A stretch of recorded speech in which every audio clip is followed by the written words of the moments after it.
Imagine eating freeze-dried food for months and months on end. It's the texture that you get bored of, and you don't have that crunch or that juice that you miss with food. Food is a fuel for everyone. But for some endurance athletes, spending weeks or months on the move for each event, the word takes on a completely new meaning. It's not like, oh, yummy, what's for dinner tonight? It's like, I just need fuel to keep going. And while the taste and texture is something to come to terms with, so is the art of cooking while you race. How do you prepare food while you're sailing around the world on your own while this is going on? You want to know what it's like sailing upwind in 30 knots? I'm going to show you.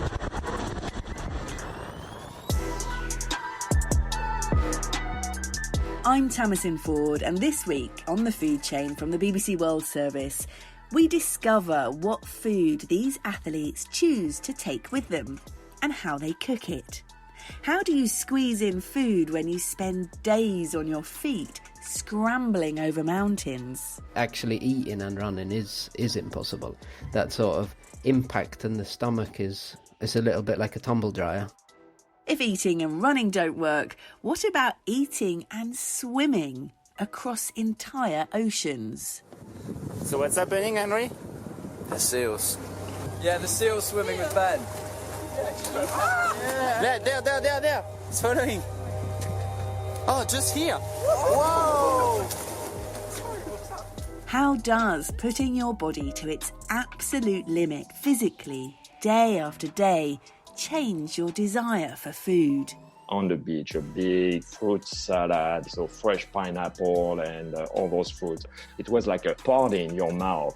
In this episode, we've brought together 3 athletes to talk about the planning, the practicalities, the monotony, and whether for them food is simply a fuel to help them cross the finish line, or does it play a more psychological role?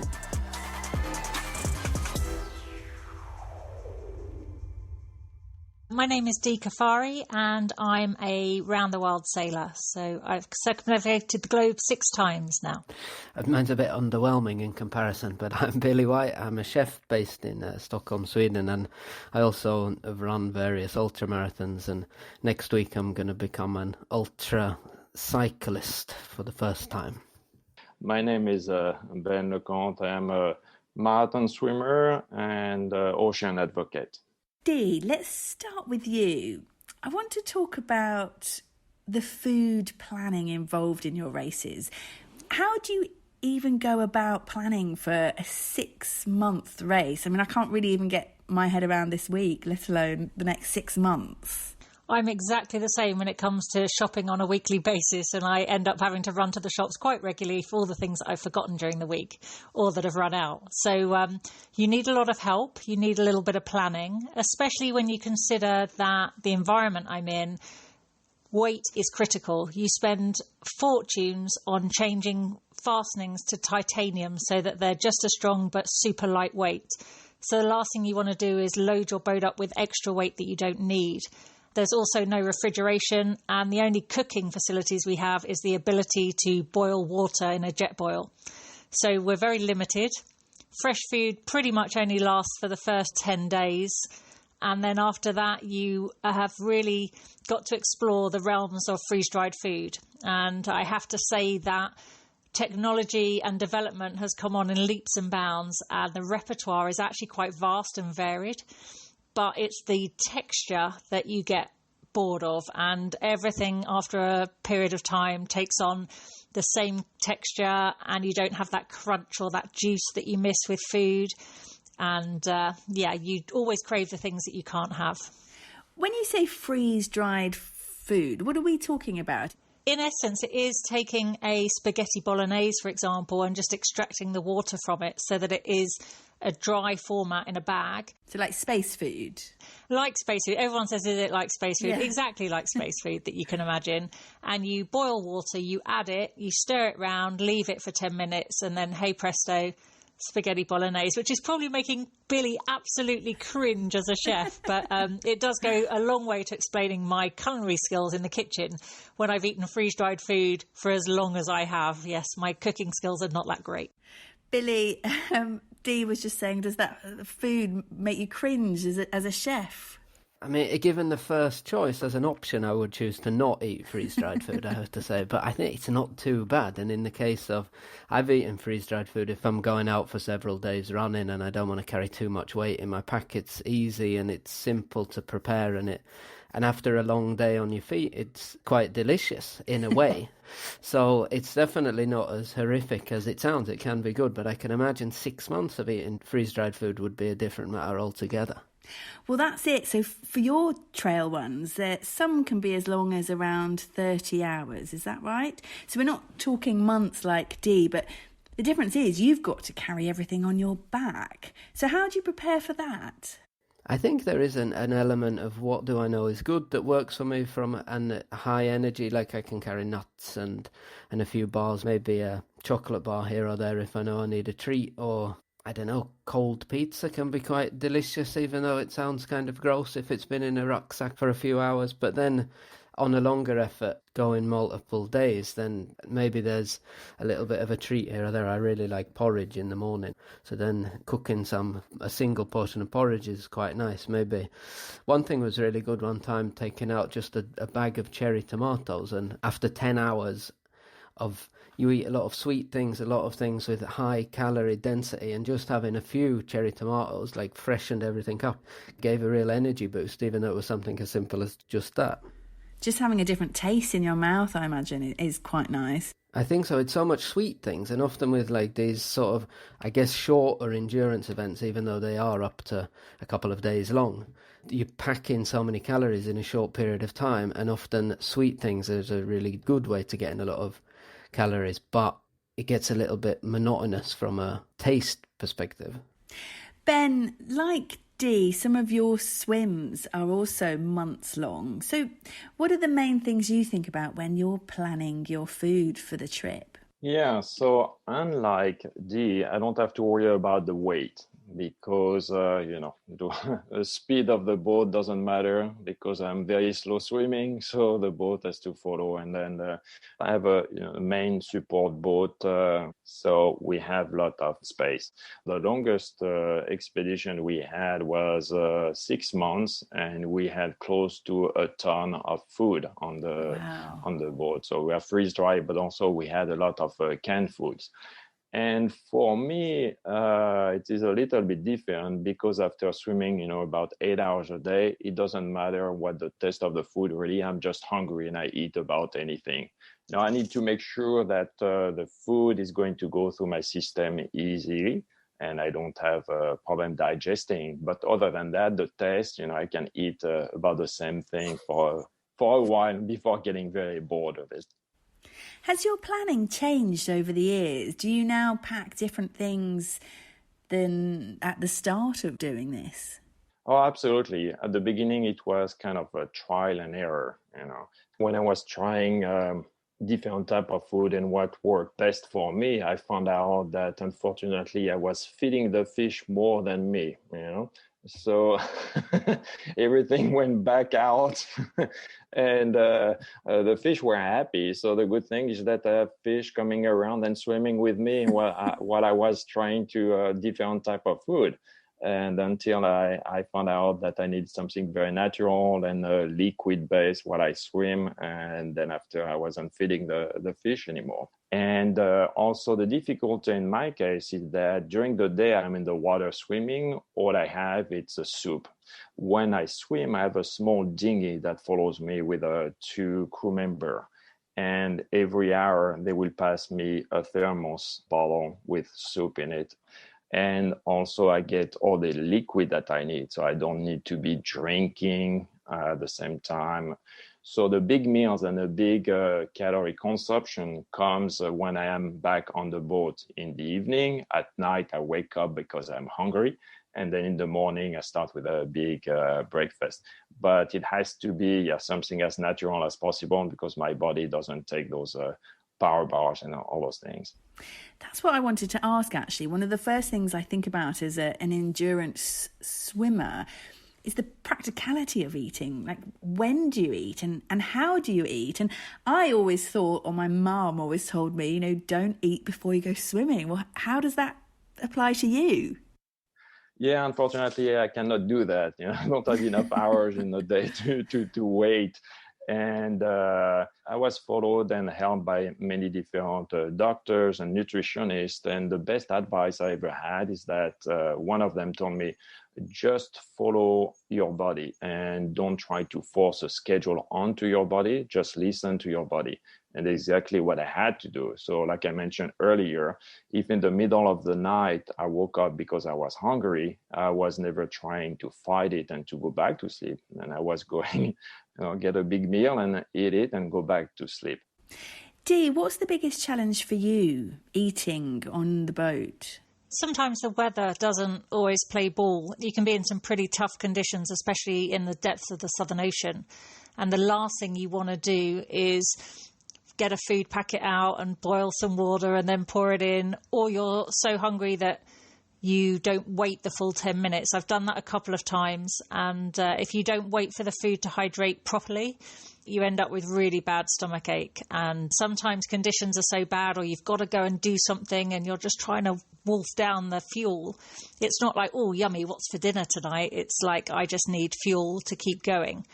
I go through the time zones as well. So sometimes you get to the point where you don't know whether you're having dinner or breakfast, and you get a little bit confused what meal you should be eating. But I think it's the monotony of the same routine and the same kind of stuff. So I learned quite early on, much like Benoit said, everybody has to listen to their own body. And I learned that if I had a 7-day food bag, I naturally fell into the routine of Monday it would be this meal, Tuesday would be that meal, and that's really demoralising over a long period of time.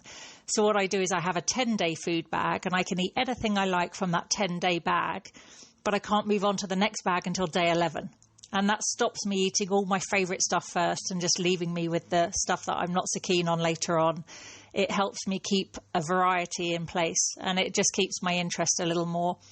Although you're thinking about performance and you're sailing and the weather and all the damage and all the problems that you may have, food has such a big impact on your morale and how you feel and your well-being, and it helps you be able to perform. So it's really important, and we often underestimate just how important it ends up being. Billy, running is virtually impossible to eat on the go. How do you do it? Actually eating and running is impossible. That sort of impact in the stomach is a little bit like a tumble dryer. It's not a great digestion sort of environment. So I tend to hike when I'm going to eat rather than trying to sit down and have like a nice rest. Getting back up is always difficult.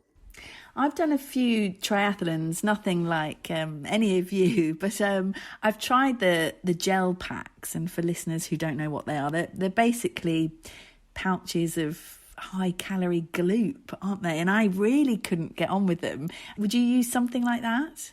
I do, just out of ease. I don't think they're very nice, but when you need to eat something every 30 minutes for 30 hours, just to be able to take a mouthful of this gloop and wash it down with a gulp of water and you're good, because I think that's often the thing, is the monotony of eating. Your legs are hurt if you're going uphill and climbing or going downhill or hours and hours on the feet, but just having to keep on eating and remembering that you need to keep on eating. When you're feeling good, you forget to eat because it feels good, and when you're feeling bad, you're so miserable and feeling sorry for yourself that you forget to eat. So you need this sort of regular, and sometimes the gels, I know that if I have one gel an hour and then something that I like between, then I've got the horribleness is done with the gels, then I can have something that I might look forward to a little bit. You mentioned the word monotony then, and I think all three of you have spoken about that. But Ben, for you, is food simply just a fuel, or do you get any enjoyment out of it during the race? Well, for me, I look at it more just as a fuel, especially that I have to be very particular in what I eat because I am most of the time laying. And when you lay, it's much more difficult to, digest the food and have it go through. So I stick to what I know works for me and don't try to disturb that and have problem with your guts. And it's the awful feeling to be in the water trying to swim with the waves going up and down and, having that some type of nausea or the food coming back. You don't want to be in that situation. So I know that I get little enjoyment. Billy, as a chef and an endurance athlete, that must be quite hard to sort of, mix the two when eating and food preparation for you is an art. It is about taste. It's about the freshness. Whereas as an endurance athlete, does that just all go out the window? I don't think it completely goes out of the window, but it goes sort of on pause for a period, I think. There's elements of racing where there can be food that's delicious and something that really picks you up as a sort of a morale boost when you're feeling a little bit low, and that's really important. But there is a lot of monotony of the road and monotony of the taste. But it is, I think, I can only imagine how it would be to go for months on end. Well, I couldn't do it. I think to go a couple of days and then come home and have something delicious to eat and a couple of drinks, that's more than enough for me. And when you say you couldn't do it, is that because of the food element rather than the physical element? I think it's something to do with it. Next week I'm starting the length of Sweden, a bicycle race. So it goes from the north to the south. It's about 2,000 kilometers. So that will be the longest thing I've ever done. I think it will take around 7 to 8 days. I'm not entirely sure. And that one, I'm nervous about how it will be food-wise. I know that there's one restaurant that I'd quite like to eat on at around about the halfway point. So I'm hoping that coincides with a daytime rather than a nighttime. Exactly. So I think to go more than a week without eating something delicious would be a challenge. I think the biking will also be a challenge, but it's definitely, I need short treats more regularly than that, I think.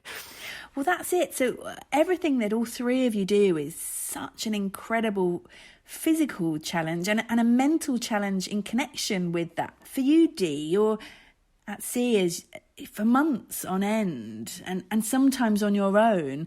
Is it important to have that little something to look forward to when it comes to food? I think food has a major impact on your well-being, that little morale boost when you need it. I'm quite a reward-driven person, so I have to feel that sense of achievement. And if you've got a little treat that picks you up, even if it's just not really that nutritious for you, but it makes you feel better sometimes, then it's worth having. When you're dealing with your mental resilience over such a long period of time, you have to do what works for you a little bit. So you can sometimes throw the rule book out the window of being really strict with what you eat and how efficient it is for your body, and sometimes just do what makes you feel good. So then what is your treat? Oh, I'm quite naughty actually, but I'm a bit of a sucker for... Gin and tonic. Oh God, that would be nice. No, that's definitely after a couple of days after I've got back, then maybe I can have one of those. But I like chewy sweets, so Haribo sweets is an example, but something that's naughty but nice. And you can get those little tiny packs that have got like 10 little sweets in. Because I don't have much willpower, so if a packet was open, I'd eat the whole lot, which is why I do the really mini packs. And that's my little treat if things are going well. Ben, you must swallow a lot of salt water during these challenges, and anyone who's swam in the sea, it affects how you taste and the inside of your mouth. How do you cope with that? Yeah, that's kind of strange because, to have that very heavy salty taste in your mouth for so many hours and after so many days, it becomes something disgusting for me to have a little bit of salt water seeping through my snorkel, for example. So I don't like to have that. But what is funny is that right after swimming, very often I will jump into a bag of chips. So yeah, even though the salty taste of the mouth from the ocean disgusts me throughout the day, but the first thing I'm going to go after, it's a salty chips, salty food.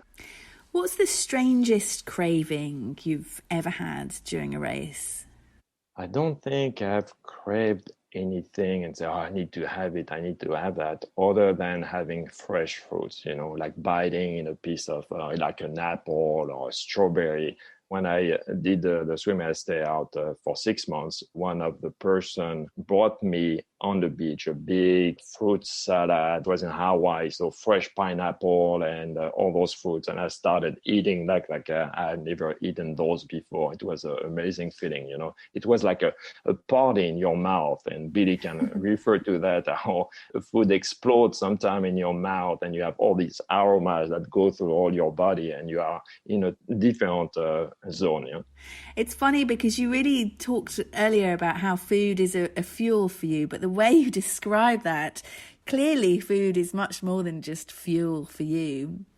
Yeah, but during the expedition and the swim, I know how to focus on things that I can control. I'm not going to worry about things that I cannot control. So food is one of the things that we don't have, the fresh food, so it's okay. I use it as just a source of energy, and that's what it is. But then after, when I'm able to get a hold of the food that I miss, that's a different ballgame. Billy, do you have a guilty pleasure when it comes to food during a race? It's often quite practical things, so it's nuts and it's bars. I make bars, which is really kind of simple and ones that work for me rather than the shop bought ones, and I know exactly what's in them. So I don't, during races, not so much. I did once run a race and it was going terribly. I took a fall and I ended up having to walk for maybe 50 miles. At the food station, they had hot dogs and light beer. So that was definitely as the race was going badly and I didn't really need to think about running, as I was just sort of hiking it in to finish, I did really enjoy a couple of beers and a hot dog during I think that was after about 80 miles in, so that was a great treat. Dee, have you ever had a craving that you've just had to try and get out of your mind because you've got 3 or 4 months left? I think when you're on your own, you can control your inner dialogue. You can control the narrative a lot easier. And yes, you miss things, but I'm very similar to, as Ben said, the crunch of an apple or the juice of an orange, that you think, oh, that would be nice. But when you're with a crew, the conversation turns to food really quickly. And that's always a worry. And everyone talks about burgers or pizzas or, that kind of big indulgence when they get in. And when we get in, you generally get given this food and we all kind of tuck into it, but our eyes are lying to the rest of our body and we start and actually we can't really digest it properly. It's probably the worst thing we could do. So it takes a few days to adjust. Do you think these long trips have given you more of an appreciation of food somehow, Dee? Oh, for me, absolutely. To be able to cook and have different textures and different flavours and have fresh. Everything for me is about being fresh. I'm quite pleased to say at home we don't really eat any processed food. The rule is if we haven't made it, we're not eating it. I've taken that to the extreme just because I live in such a strange environment offshore where everything's packed, everything's predetermined and there's no facility for any fresh food. I mean, it does make me want to get better in the kitchen, and especially during the last 18 months where we've all been living a slightly different life. It's given me the time and the space to try different things and have the courage to try things. And it's not been too bad. So, Billy, you'll be proud of me with my efforts in the kitchen. Well, turning to you then, Billy, do you think being an endurance athlete has changed you as a chef in any way? The lifestyle that comes with it is definitely, we eat better as a family, and like Dee says, we eat way less processed food. We cook everything from scratch. I would say I'm a little bit more of a food snob than I was previously. Even though I've been a chef for 25 years and I've only been running for 10, I eat definitely better now.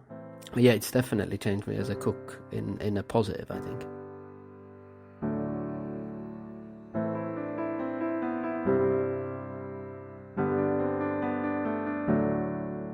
Becoming endurance athletes has changed each of our guests' relationship with food. There's a recognition that food is a fuel to help them finish their events, while at the same time an understanding of its psychological importance. But for our ocean adventurers, it's what they have seen that has had the greatest impact.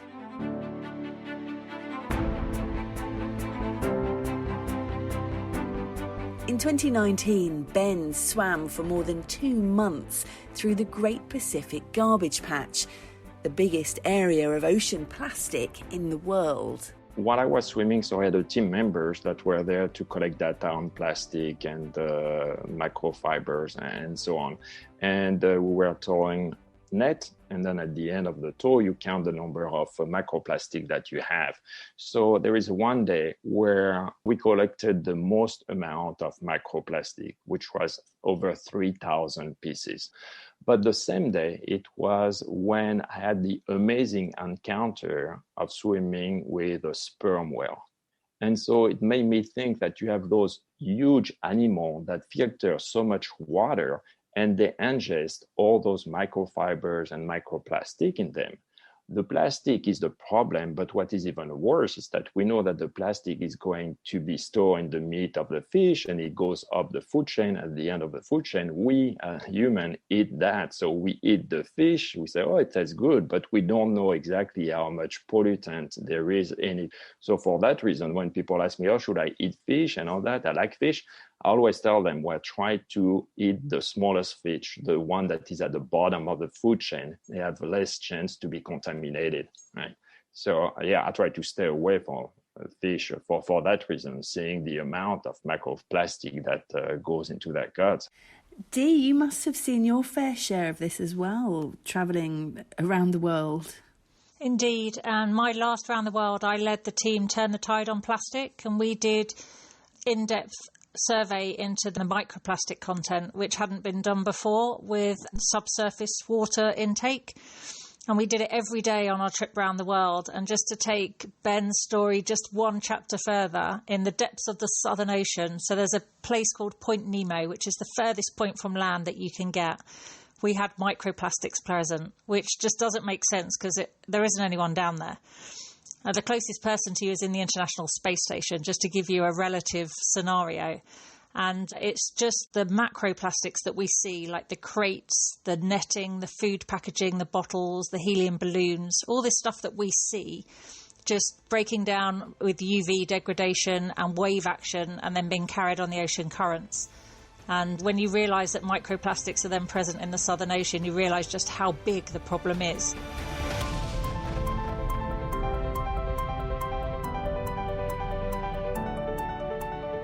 That's all for this week. Thanks to my guests, Benoit Lecomte, Dee Kafari and Billy White. Do let us know what you think about the show. You can email the food chain at bbc.co.uk or get in touch with me on Twitter at Tamasin_Ford.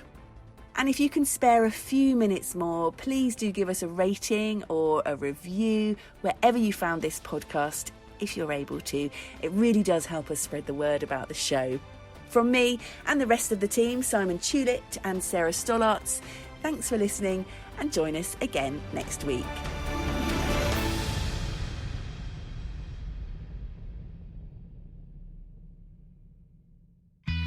30 Animals That Made Us Smarter is back. What does deep space and deep water have in common? With 30 more tales of amazing animals. An elephant's trunk is a truly marvelous thing. And the human innovations that were inspired by them. A robot picking up something as delicate as an egg. 30 Animals That Made Us Smarter from the BBC World Service. It makes us look at nature in a completely new way. Search for 30 Animals That Made Us Smarter wherever you get your podcasts.